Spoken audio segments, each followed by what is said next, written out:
Hello everyone, আসসালামু আলাইকুম। কেমন আছেন সবাই? আজ আমি আপনাদের সাথে শেয়ার করব প্যানকেক রেসিপি। তাহলে চলুন দেখা যাক কিভাবে তৈরি করতে হয়। এখানে প্রথমে নিয়ে নিলাম মিক্সার বাটি, তারপরে আমি এখানে ডিম দিয়ে দিব। আজকে আমি 3টে ডিম দিয়ে বানাবো। আপনারা চাইলে একটা ডিম দিয়ে বানাতে পারেন যদি পরিমাণে কম বানাতে চান, আর যদি পরিমাণ বাড়াতে চান সেক্ষেত্রে ডিমের পরিমাণ বাড়িয়ে দিবেন। ডিমগুলোকে এখন আমি ভেঙে নিয়েছি। এই যে দেখুন, কুসুমগুলোকে আলাদা করে নেব।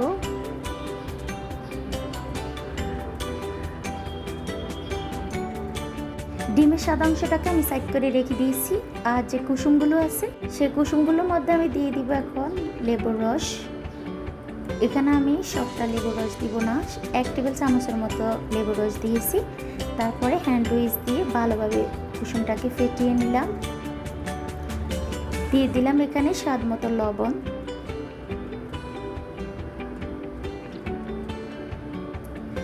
তারপরে এখন দিয়ে দিব আমি ময়দা। এখানে আমি হাফ কাপের মতো ময়দা দিয়েছি 3টে ডিমের সাথে।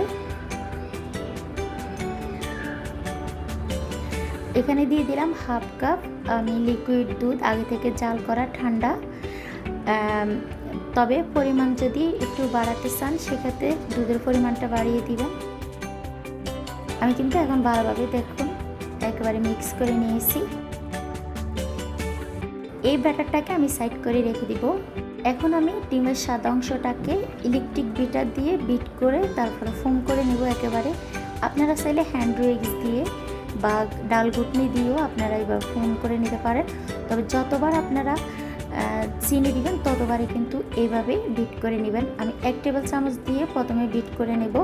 এভাবে আমি দাপে দাপে যতটুকু মিষ্টি খাই ততটুকু আমি দিব, দিয়ে তারপরে বিট করে নেব। একবারে সব চিনি দিয়ে বিট করলে কিন্তু ফুমি ফুমি ভাবটা আসবে না ডিমের সাদা অংশ থেকে। আর অবশ্য আপনারা এই জিনিসটা খেয়াল করবেন, কখনো আপনারা ফ্রিজ থেকে বের করে সাথে সাথে ডিমের যে সাদা অংশটা আছে সেটাকে ফোম করতে পারবেন না, চেষ্টা করলেও পারবেন না। আপনারা নর্মাল টেম্পারেচার ডিম দিয়ে কিন্তু এইভাবে ফোম করতে পারবেন। এই যে আমি বারবার কিন্তু এইভাবে চিনি দিয়ে ফোম করে নিলাম। দেখুন এই যে অলরেডি কিন্তু হয়ে গিয়েছে আমার এই যে ডিমের সাদা অংশটাকে ফোম করার। দেখুন এখন আমি এই ফোমের মধ্যে কিন্তু আগে থেকে যে ব্যাটারটা তৈরি করে রেখেছি কুসুম দিয়ে, সেই ব্যাটারটা দিয়ে তারপরে আমি আলতো হাতে একটু মিক্স করে নেব। আপনারা যত বেশি আলতো হাতে মিক্স করবেন ততই কিন্তু আপনার যে ফুমি ফুমি ভাবটা সেটা কিন্তু থাকবে। আর আপনারা যদি অনবরত নেড়ে ছেড়ে একেবারে নাড়িয়ে দেন সেক্ষেত্রে কিন্তু ফুমি ফুমি ভাবটা থাকবে না। এই যে অলরেডি মিক্স করা হয়ে গিয়েছে। এখন আমি চুলার মধ্যে চলে যাব। আগে থেকে আমি ফ্রাই প্যানটাকে একটু গরম করে নিয়েছি। এখানে আমি তেল ছাড়া বানাবো, সেক্ষেত্রে কিন্তু আমি এখন ব্যাটারটা দিয়ে তারপরে সামান্য একটু পানি দিয়ে দিব 2 সাইড দিয়ে, তারপরে ঢাকনা দিয়ে ঢেকে দেব একবারে চুলার হিটটাকে লোতে দিয়ে। দেখুন প্রায় 20 থেকে 30 সেকেন্ড পরে আমি ফিরে আসলাম। দেখুন আমি আবার উল্টে দিলাম, তারপরে পানি দিয়ে আমি ঢাকনা দিয়ে আবার ঢেকে দিব আবার 20 সেকেন্ডের জন্য। 20 সেকেন্ড পরে আমি ফিরে আসলাম। দেখুন অলরেডি আমার প্যানকেকটা হয়ে গিয়েছে। এই যে আমি তুলে নিলাম। একইভাবে আমি কিন্তু সবগুলো প্যানকেক বানিয়ে নেব।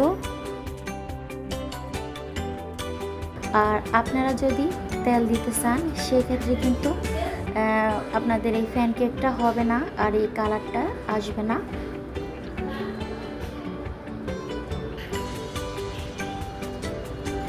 চুলার হিটটাকে একেবারে লোতে রাখতে হবে, তা না হলে কিন্তু পুড়ে যাবে। দেখুন কত সুন্দর হয়েছে আমার সবগুলো প্যানকেক।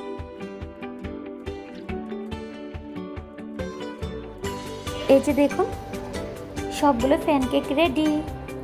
আর আপনারা যদি এই প্যানকেকটা বাচ্চাদেরকে খাওয়াতে চান সেক্ষেত্রে আপনারা চকলেট দিয়ে বাচ্চাদেরকে একেবারে বা জেলি দিয়ে আপনারা খাওয়াতে পারেন। এই কেকটা এত মজা, আপনারা বাচ্চাদের টিফিনও দিতে পারেন। আজ এই পর্যন্ত, সবাই ভালো থাকবেন। আবার কথা হবে নতুন কোনো ভিডিওর মাধ্যমে। আল্লাহ হাফেজ।